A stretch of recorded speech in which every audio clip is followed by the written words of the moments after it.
Alright, reka mbasuze kandi mbifurize kugira ibihe byiza nshuti bakunzi ba Ibendera TV nizere ko meze neza muherereye kandi mukomeje kugira ibihe byiza. Ikaze makuru agezweho kuri aya masaha y'ijoro. Reka mbibutse ko uyu munsi turi kwa mbere ni tariki 25 z'ukwezi kwa gatanu muri mwaka wa 2026. Twihuse munyemerere mbabwire ko mu mujyi wa Uvira hatangiye igikorwa cyo kwambara intwaro wa Zarendo. Kugeza ubu ibintu bikaba bikomeje gufata yindi sura. Turarebera hamwe igitero cy'ikoranabuhanga uko drone za senyaradari y'ingenzi ya FARDC ikisangani. Sudani y'Epfo, ingabo z'u Rwanda ziri mu butumwa bwa UN misi zambitswe imidari na Loni. Turaza kurebera hamwe cyo ibi bisobanuye Israeli muri iki gihugu. Minisitiri umaze iminsi yamaganwa yasabye ko muri Libani haraswa kubera iki yasabye ko iki gihugu cyoherezwaho umuriro w'amasasu. Mu gihugu cya Uganda umufana wa Arsenal yishwe inyuma yo gushyambirana n'undi mufana wa Manchester. Turaza kubigarukaho nabyo. Hanyuma mu gihugu cya Senegal Ousmane Sonko wambuwe umwanya wa minisitiri w'intebe agiye kugirwa umudepite muri iki gihugu. Ibi nabyo uraza kubisobanukirwa. Mu gihugu cya Uganda habonetse abandi barwayi ba Ebola. Kugeza ubu abarwayi ba Ebola muri iki gihugu cya Uganda barimo kugenda abazamuka umunsi ku munsi. Nshuti bakunzi ba Ibendera TV, rero ngibyo ibyo tugiye kuganiraho muri aya makuru agezweho kuri aya masaha. Nizere ko mumeze neza, nizere ko mukomeje kugira ibihe byiza. Birumvikana turaza no kunyarukira ano muri Repubulika Iharanira Demokarasi ya Kongo, naho turebere hamwe ko ibijyanye na Ebola ko byifashe kugeza ubu ngubu. Nshuti bakunzi bacu, rero ni munyemerere ibintu tubigenze gutya, hanyuma amukanya gatoya ngaruke twinjira muri aya makuru ku buryo burambuye. Ariko nizere ko niba wamaze kugera hano wamaze kwiyumvamo ikaze. Hanyuma ndagusaba ngo nkorere like, nkorere na subscribe niba uri mushya, uraza kuba ugize neza. Nge nitwa Mukada, mwese mbahaye ikaze. Kimwe mu bintu byibasiye isi muri iki gihe harimo urubyiruko rwabatswe n'ibiyobyabwenge, indwara zidakira zibasiye abantu ndetse n'amakimbirane yo mu miryango. Hari uwaje nk'igisubizo kuri ibyo byose byavuzwe haruguru. Ninde? Akora iki? Akorera he? Yitwa Muganga Nzito, akorera mu karere ka Nyamasheke, ariko aho waba uherereye hose ku isi akugezaho imiti.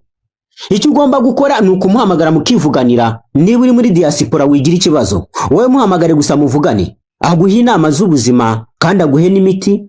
Muravugana ku buryo umuti uri bukugereho ukavurwa kandi ugakira. Ni muganga gakondo w'inzobere mu kuvura akoresheje ibimera. Afite umuti aguha wari warabatswe n'itabi ugahiturire burundu kandi urabizi ko itabi bishobora kukwica. Hatanga umuti ku bakobwa babuze imihango n'abajya mu mihango ntikame. Avura amarozi y'amahuherano, amategano ndetse n'amatamikano. Hatanga umuti w'uruhereko. Avura karande n'inyatsi, nyabingi n'imitsiriko. Hatanga umuti wongera akanyabugabo ndetse akanatanga umuti wongera amavangingo ku bagore. Hatanga umuti wa diabete, uw'umwijima, wa hepatite A na hepatite B. Hatanga umuti ku bafite umubyibuho ukabije ndetse n'abananutse cyane. Hatanga umuti ku bafite ibiro byinshi bashaka kubigabanya ndetse n'abafite ibiro bike bashaka kongera ibiro. Hatanga umuti n'ubujyanama ku bafite amakimbirane yo mu miryango.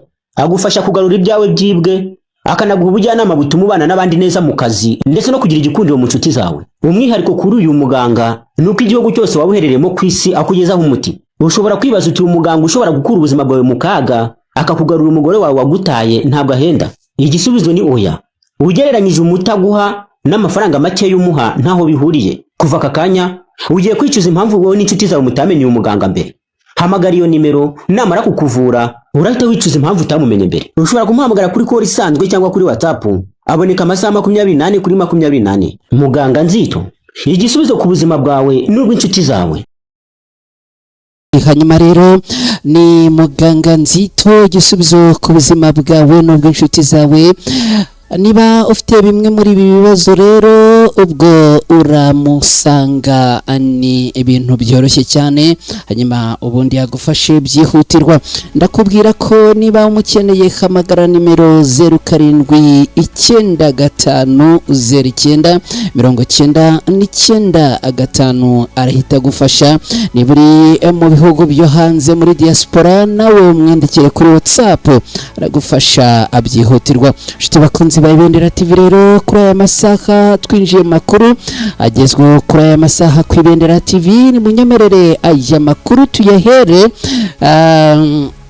aya makuru ni munyemerere tuhere kuri izi Wazalendo mu mujyi wa Uvira ndakubwira yuko umujyi wa Uvira Wazalendo zatangiye kwamburwa intwaro amakuru ava mu bice bitandukanye by'ikibaya cya Ruzizi mu ntara ya Kivu y'Amajyepfo aravuga ko igisirikare cya Repubulika Iharanira Demokarasi ya Kongo FARDC cyatangiye igikorwa cyo kwambura intwaro abarwanyi ba Wazalendo nyuma y'amabwiriza yatanzwe n'umugaba wa zone ya gisirikare ya 33 uzwi ku mazina ya Dunia Kashindi Fabien nkuko amakuru aturuka muri aka gace abyemeza aya mabwiriza yatanzwe mu rwego rwo gukaza ibikorwa kugenzura imitwe yitwaje intwaro ikorera mu kibaya cya Ruzizi cyane hagati ya Ruvungi na Uvira aho abarwanyi ba Wazalendo bamaze igihe bakorana cyangwa bifatanya n'ingabo za leta mu bikorwa bitandukanye by'umutekano mu gitondo cyo kuri uyu wa mbere abaturage bo mu gace ka Runingo batangaje ko humvikanye urusaku rw'amasasu menshi ibintu byateje ubwoba n'impungenge mu baturage bo muri ako karere aramakuru avuga yuko ayo masasu ashobora kuba afitanye isano n'ibikorwa byo kwambura intwaro bamwe mu barwanyi ba Wazalendo nubwo kugeza ubu ubuyobozi bwa gisirikare bwa FARDC butaratangaza mu buryo burambuye uko ibintu byagenze amakuru akomeza avuga ko mugaba wa zone ya 33 ya gisirikare yahaye FARDC amabwiriza akomeye yo kwambura intwaro Wazalendo no kubarwanya mu buryo bukomeye igihe cyose bagaragaza kurwanya ayo mabwiriza cyangwa bagakomeza gukorera hanze y'ubuyobozi bwa leta ya Kongo iki cyemezo kije mu gihe hashize igihe kinini havugwa ubushyamirane n'ukutizerana hagati ya FARDC n'imitwe ya Wazalendo cyane nyuma y'uko bamwe muri abo barwanyi bashinjwaga gukora ibikorwa binyuranije n'amabwiriza ya gisirikare birimo gufunga abaturage gusoresha mu buryo butemewe ndetse no kugenzura ibice bimwe na bimwe nkaho ari ibyabo abasesenguzi bavuga ko iki gikorwa cyo kwambura intwaro Wazalendo gishobora gukurura indi ntambara ikomeye hagati y'impande zombi mu kibaya cya Ruzizi cyane mu duce twa Ruvungi Sangero Ningu ndetse na Uvira aho imitwe yitwaje intwaro ikomeje kugira imbaraga nyinshi hari impungenge ko niba ikibazo kidakemuwe binyuze mu nzira za politiki n'ibiganiro aka karere gashobora kongera kwinjira mu mwuka w'intambara n'umutekano muke ibintu bishobora kurushaho gushyira abaturage mu kaga cyane ko abenshi muri bo bamaze igihe bahunga ibikorwa by'urugomo n'imirwano ihoraho amakuru ava hafi y'igisirikare aravuga ko FARDC ishobora gukoresha uburyo bwo gushyiraho bariyeri za gisirikare kugenzura inzira zose zinjira mu bice bya Wazalendo no gukusanya intwaro ku gahato mu rwego rwo guca intege iyo mitwe yitwaje intwaro ikomeje gukorera muri ako gace nubwo leta ya Kinshasa imaze igihe gerageza gukemura ikibazo cy'imitwe yitwaje intwaro ikorera muri Kivu y'Amajyepfo bigaragara ko ikibazo cya Wazalendo gikomeje kuba ingorabahizi cyane bitewe n'uburyo iyo mitwe ifite abaturage bamwe bayishyigikiye ndetse n'uruhare yagize mu rugamba rwo kurwanya ihuriro ya Alliance Fleuve Congo 23 na twirwaneho kugeza ubu abaturage bo mu kibaya cya Ruzizi bakomeje kuba mu bwoba bwinshi mu gihe hari amakuru yabatangiye guhunga berekeza mu bice bifatwa nk'ibitekanye kubera impungenge z'uko imirwano hagati ya FARDC na Wazalendo ishobora gufata indi ntera mu masaha cyangwa iminsi iri imbere. Ibikorwa byo kwambura intwaro Wazalendo nibikomeza gukorwa mu buryo bwa gisirikare aho gukemurwa binyuze mu biganiro bishobora guhindura isura y'umutekano mu kibaya cya Ruzizi no mu mujyi wa Uvira muri rusange. Biravugwa yuko abarwanyi ba Wazalendo bashobora kugira gutya bakiyunga ku barwanyi b'intare za Sarambwe, bityo bikaba bibaye rero amazi n'ibisusa ku ruhande rwa leta ya Kongo. Ikindi kandi kirimo kuvugwa nuko izi Wazalendo zagize umujinya w'umuranduranzuzi, ndetse bikaba bivugwa yuko mu gitondo ubwo iki gikorwa cyatangizwaga bamwe mu barwanyi ba Wazalendo ngo baba bagaragaje uburakari bukomeye ndetse bakaza guhangana cyangwa se kurasana na FARDC, nubwo kugeza ubu ngubu amakuru y'uburyo barasanye ndetse n'abakomerekeye muri iyo mirwano cyangwa muri uko kurasana, niba navuga kurasana cyangwa niba ari ubushyamirane, kugeza ubu rero ripoti zabyo ntizirashyirwa ahagaragara. Gusa bikavugwa yuko n'ubundi ari igikorwa izi Wazalendo zinubiye ndetse zirarakarira bikomeye cyane.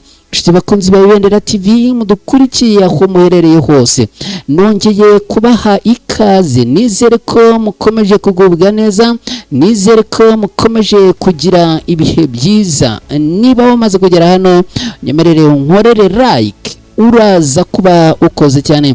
Dukomeje n'aya makuru rero, reka noneho turebere hamwe uko iyi radari, ni ukuvuga ngo iyi radari mu by'ukuri yarashwe na drone. Byagenze gute kugira ngo iyi radari y'ingenzi ya FARDC muri Kisangani iraswe bene aka kageni?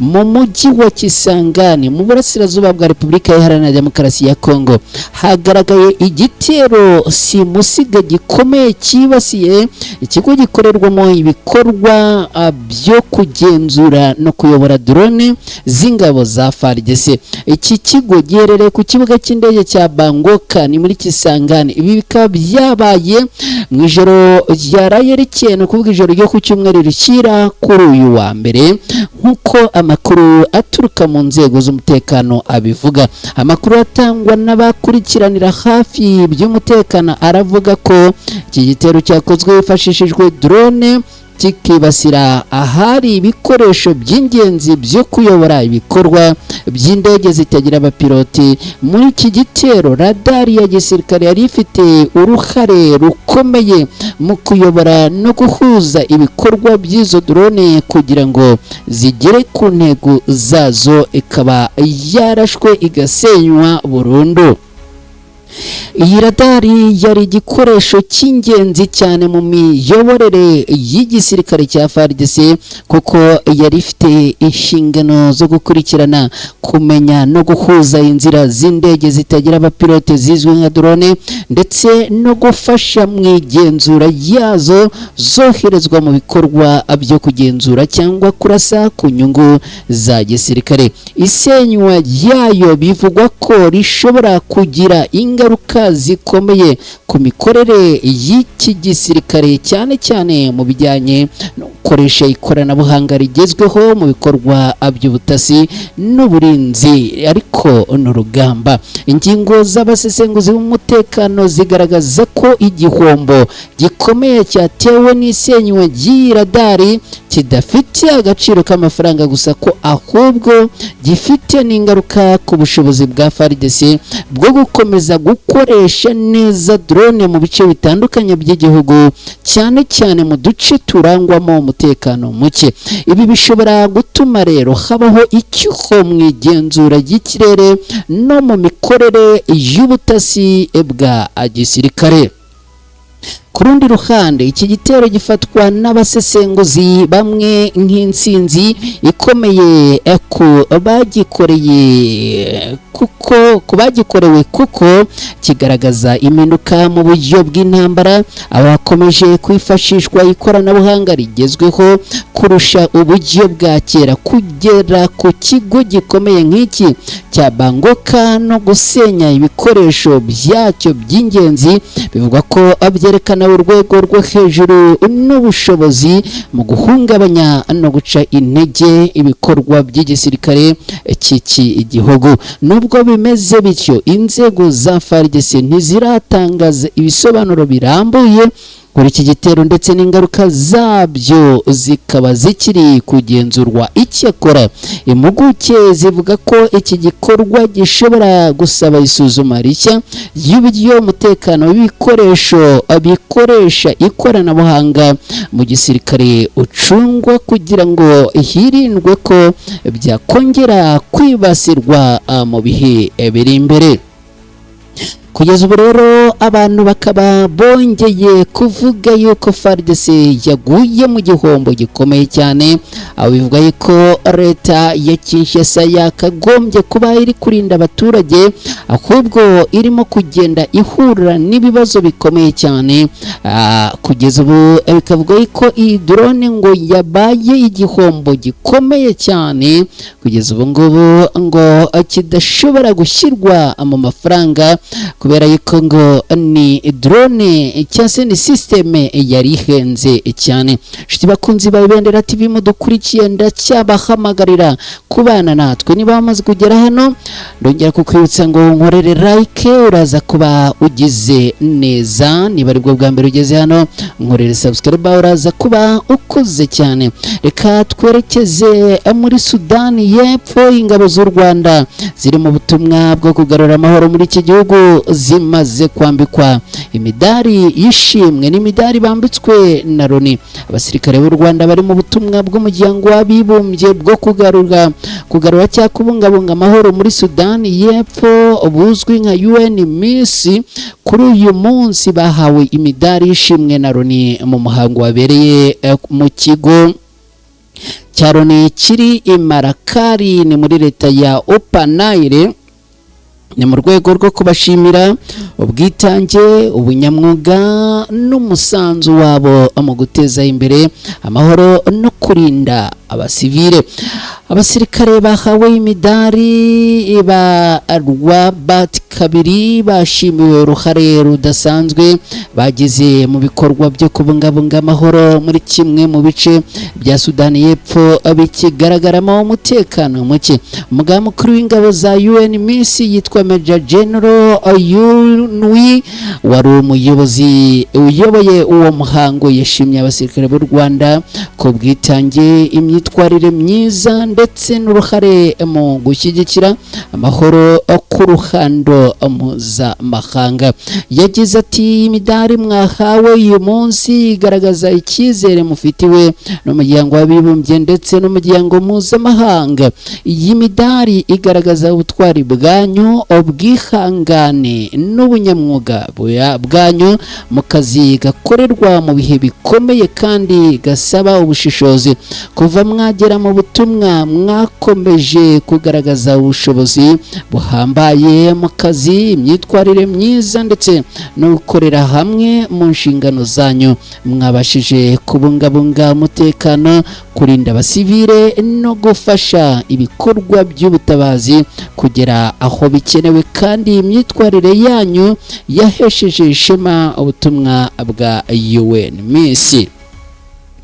Umuyobozi mukuru uhagarariye ingabo z'u Rwanda muri Sudani y'Epfo yitwa Colonel Emmanuel Kanobayire yavuze ko abasirikare b'u Rwanda bambitswe imidari bujuje inshingano zabo neza bagahangana n'imbogamizi zitandukanye.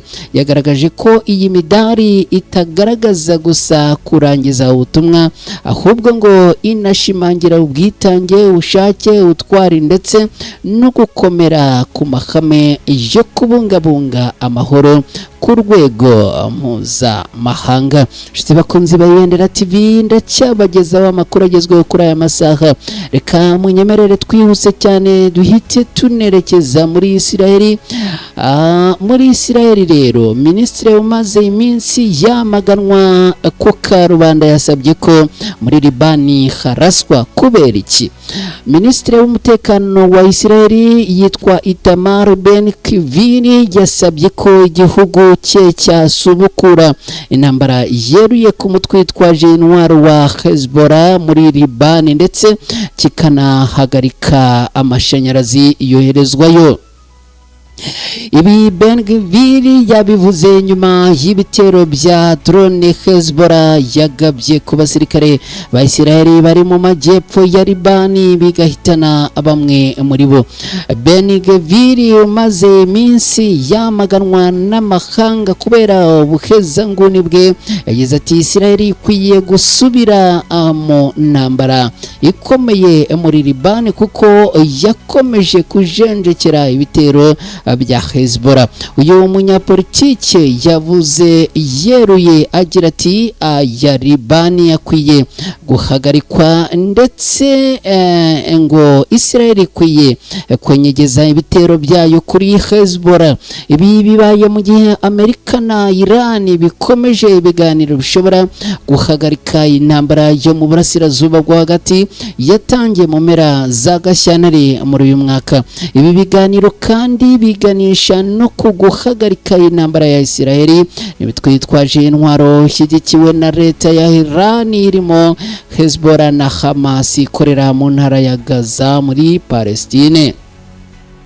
Nubwo muri Mata muri uyu mwaka w'ibihumbi 2026 Perezida wa Amerika Donald Trump yari yatangaje agahenge k'iminsi 10 hagati ya Isiraheli na Libani, imirwano ntiyahagaze burundu. Ben-Gvir amaze iminsi ku gitutu cyinshi cyatewe n'amashusho yashyize ku mbuga nkoranyambaga agaragaza imfungwa zari zijyanye imfashanyo muri Gaza ziri gutotezwa n'ingabo za Isiraheli. Izi mfungwa zari zigize itsinda Global Summand ryashinzwe n'imirimbanyi z'uburenganzira bw'ikiremwamuntu zo mu bihugu bitandukanye cyane cyane iby'i Burayi. Aya mashusho yatumye leta y'Ubufaransa itangaza ko Minisitiri Ben-Gvir atemerewe gukandagiza ikirenge cye i Paris mu Bufaransa. Ubuyapani nabwo buhamagaza ambasaderi wa Isiraheli kugira ngo atange ibisobanuro bivugwa ko iki gikorwa ibihugu by'i Burayi byaracyamaganye bicyamaganira kure. Kugeza ubu rero ku ruhande rwa Isiraheli yo ikaba itari yava ku izima ndetse ikaba ikomeje kuvuga yuko hakwiriye kubaho ibitero bavuge yuko ari byo guca agasuzuguro kuri uyu mutwe wa Hezbollah. Shiti bakunzi ba Ibendera TV mudukurikiye, ni munyemerere dukomeze n'aya makuru y'imikrofone ya Ibendera TV. Noneho tuyerekeze mu gihugu cy'Ubugande. Aha mu gihugu cy'Ubugande rero haturutse inkuru ikomeye cyane. Nyemerera nkubwire yuko umufana wa Arsenal yarashwe, akaba yarashwe ubwo yashyamiranaga na mugenzi we wo muri Manchester. Polisi yo mu mujyi wa Kampala muri Uganda yatangaje ko iri gukora iperereza ku rupfu rw'umumotari w'imyaka 34 usanzwe ari umufana wa Arsenal, aho yapfuye nyuma y'amakimbirane ajyanye n'amarushanwa y'umupira w'amaguru hagati y'abafana ba Arsenal na Manchester United. Mu itangazo ryashyizwe ahagaragara kuri uyu wa mbere tariki 25 Gicurasi muri uyu mwaka, polisi ya Uganda yavuze ko ibi byabaye ku mugoroba wo ku munsi w'ejo ku cyumweru tariki 24 Gicurasi mu gace ka Bakuri muri Kampala muri Uganda.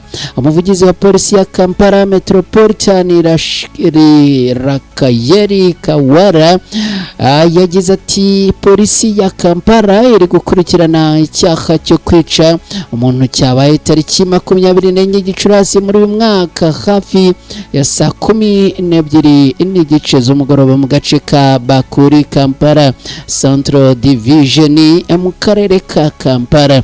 Polisi yamenye ko uwishwe yitwa Dennis yakaba yaratuye mu Bakuri mu gihe yatwaraga moto nto izwi nka boda boda. Abakora iperereza baravuga ko amakimbirane yatangiriye ku bwumvikane buke hagati ya Dennis n'undi mugabo witwa Musiramu. Polisi ya Uganda yavuze ko ibimenyetso bya mbere byerekana ko ku itariki n'isaha byavuzwe haruguru Dennis wari usanzwe ari umufana wa Arsenal yagiranye ikibazo n'ukekwa witwa Musiramu bivugwa ko ari umufana wa Manchester United. Itangazo rya polisi ryakomeje rivuga ko ayo makimbirane ariyo yavuyemo urupfu rwa Dennis aho yakubiswe na Musiramu ikintu ku mutwe. Abayobozi batangaje ko gushaka no gufata ukekwa bikomeje, ariko kandi polisi ikaba yemeje ko umubiri wa Dennis wajyanwe ku bitaro bikuru bya Murago kugira ngo hakorwe isuzuma ku rupfu rwe.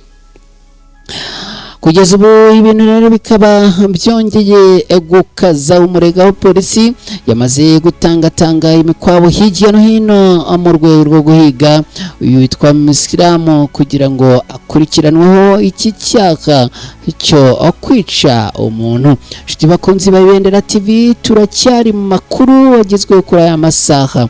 Njye nitwa Umukada. Niba wamaze kugera hano ndakwinginga ngo unkorere like, uraza kuba ugize neza cyane. Twerekeje mu gihugu cya Senegal. Ousmane Sonko agiye kugirwa umudepite.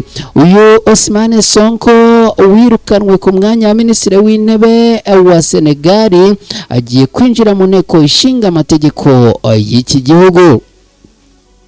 Ibaruwa visi perezida wa mbere w'inteko ishinga amategeko ya Senegal Ismaila Diallo yandikiye abadepite bose bamenyesha ko abazitabira imirimo y'inteko kuwa 26 Gicurasi saa 3 zuzuye no kuvuga ku munsi w'ejo. Ku murongo w'ibyigwa hariho ingingo ebyiri gusa, no kuvuga kwa kira Depite Ousmane Sonko no gukora perezida w'inteko no gutora perezida w'inteko ishinga amategeko. Sonko yavuye ku mwanya wa minisitiri w'intebe ku wa 23 Gicurasi muri mwaka kubera kutumvikana na perezida Bassirou Diomaye Faye ku buryo bw'imitegekere y'igihugu. Ku munsi w'ejo ku wa 24 Gicurasi muri mwaka inshuti ye Elmarick Ndiaye wari perezida w'inteko ishinga amategeko muri Senegal yahise yegura amakuru akavuga ko abigamije guha Sonko uburyo bwo guhatanira kuyobora inteko y'iki gihugu. Ishyaka Pastef rya Sonko rifite ubwiganze mu nteko ishinga amategeko. Mu gihe Sonko yatorerwa kuyobora inteko ishinga amategeko, havuka ihangana yeruye hagati ye na perezida wa Senegal Bassirou Diomaye Faye bahoze ari inshuti magara. Bimwe mu byo Sonko apfa na Faye nuko amushinja kuba yarananiwe guhangana na ruswa ivugwa mu bakomeye muri iki gihugu, cyane cyane Macky Sall wahoze ari perezida. Sonko yifuza ko agezwa imbere y'ubutabera. Sonko kandi yashinja Faye kuba yarananiwe kwishyura amadeni Senegal ifite ndetse no kuba ataragiye ashyigikira bimwe mu byemezo yafashe muri guverinoma, ariko abikanengwa n'abatavuga rumwe n'ubutegetsi. Ibi rero bikaba biri muri bimwe mu byatumye abagabo bombi kuvuga rumwe binanirana, abikarangira umwe ahambirijwe ku manywa y'ihangu. Nshuti bakunzi ba Ibendera TV rero muracyari kumwe natwe muri aya makuru, ndacyari kubashimira ariko nanabibutsa gukora like niba wamaze kuhagera, mwibutsa no gukora subscribe niba uri mushya ukaba ugeze ku Ibendera TV. Turakomeje n'aya makuru rero, ni munyemere munyemerere duhindure ingingo twerekeze mu makuru ajyanye na situation irebana n'icyorezo cya Ebola. Kugeza ubu Ebola ikomeje kwica igasiba, kugeza ubu ngubu irimo kwica itanzi. Tereka atubanze duhere mu gihugu cya Repubulika Iharanira Demokarasi ya Kongo. Tubabwire ko kugeza ubu Ebola imaze kwica abagera kuri 220. Minisiteri y'Ubuzima muri Repubulika Iharanira Demokarasi ya Kongo yatangaje ko kugeza ku wa 23 Gicurasi muri uyu mwaka abakekwaho kwandura icyorezo cya Ebola bari bageze kuri 904, barimo 101 byamaze kwemezwa bidasubirwaho ko banduye, naho abapfuye bikaba bikekwa ko abishwe n'iki cyorezo bakaba ari 220. Iyi minisiteri yatangaje ko abapfuye barimo 88 bo muri Mongwaru, akaba 69 bo muri Rwamara, akaba 48 bo mu mujyi wa Bunia, hose mu ntara ya Ituri. Ibi bice ni nabyo byagaragayemo benshi bikekwa ko banduye Ebola, kuko nka Mongwaru imaze kugaragaramo abantu 339, barimo 19 byemejwe ko bayanduye burundu. Akaza Bunia yagaragayemo abantu 249, barimo 24 byemejwe ko abanduye, mu gihe Rwamara yo imaze kugaragaramo 228, barimo 32 byemejwe ko abanduye. Mu ntara Kivu y'Amajyaruguru hamaze kuboneka abantu 20 bikekwa ko abanduye Ebola, barimo 7 bo mu mujyi wa Butembo na 13 bo muri Katwani muri teritwari ya Rubero. 4 abo muri bice nibo byamaze kwemezwa ko abanduye iki cyorezo. Ihuriro Alliance Fleuve Congo 23 ryatangaje ko kugeza ku munsi w'ejo kuwa 24 Gicurasi muri uyu mwaka umuntu umwe ari we wanduye Ebola mu mujyi wa Goma, bikaba bikekwa ko hari undi umwe ushobora kuba yaranduye iki cyorezo. Alliance Fleuve Congo 23 isobanura ko mu mujyi wa Bukavu naho habonetse umuntu umwe wanduye Ebola, ndetse ikaba yaranamuhitanye. Byemejwe ko yaraherutse mu mujyi wa Kisangani mu ntara ya Chopo, akaba abikekwa ko ariho yaba yaranduriye. Iki cyemezo cyageze ni Kampala muri Uganda, kuko Minisiteri y'Ubuzima yaho yatangaje ko kugeza ku wa 23 Gicurasi habonetse abarwayi b'iki cyorezo 5, barimo abanyekongo 3 bari baherutse muri Repubulika Iharanira Demokarasi ya Kongo. Icyakora kugeza ubu ngubu muri iki gihugu cya Uganda hamaze kuboneka abandi barwayi ba Ebola. Minisiteri y'Ubuzima ya Uganda yatangaje ko muri iki gihugu habonetse abandi barwayi 2 ba Ebola. Muri rusange ababonetse bakaba batumye imibare y'abamaze kwandura Ebola bagera kuri 7. Itangazo ryasohotse kuri uyu wa mbere tariki 25 Gicurasi muri uyu mwaka rivuga ko 2 babonetse ari abanya-Uganda bakoreraga mu ivuriro ryigenga riri mu mujyi wa Kampala, bakaba bajyanwe mu kigo cyihariye kiri kuvurirwamo abanduye iki cyorezo. Iyi minisiteri yasobanuye ko hari gukorwa urutonde rw'abahuye n'aba bantu kugira ngo bakurikiranirwe hafi, kuko bikekwa ko bamwe muri bo bashobora kuba baranduje bandi cyangwa se bakanduzwa iki cyorezo. Ebola yinjijwe muri Uganda n'umuntu waturutse muri Repubulika Iharanira Demokarasi ya Kongo agiye kwivuriza i Kampala.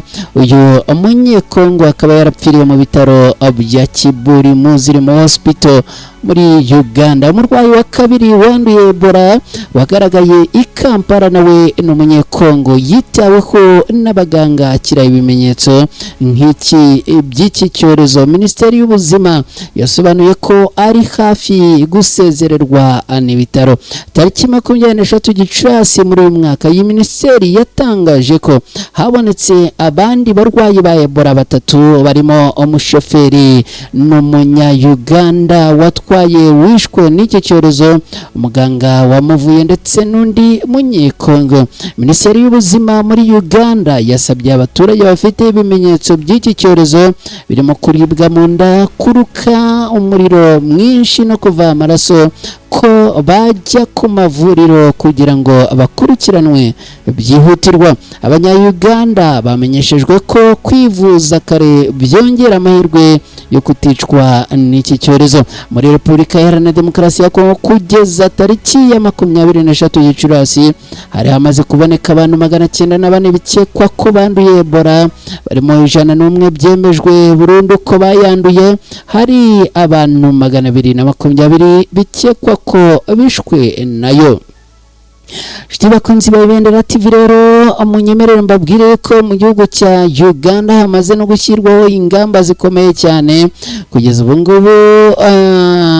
Mu barwayi ba Ebola 7 bamaze kuboneka i Kampala, umwe akaba yarapfiriye mu bitaro bya Kibuli nk'uko nari maze kubivuga. Ibi bikaba byaratumye igihugu cya Uganda gifata ibyemezo bikomeye, harimo no gufunga imipaka ibahuza na Repubulika Iharanira Demokarasi ya Kongo. Shiti bakunzi ba Ibendera TV mwabanye natwe muri aya makuru yo kuri aya masaha ku Ibendera TV.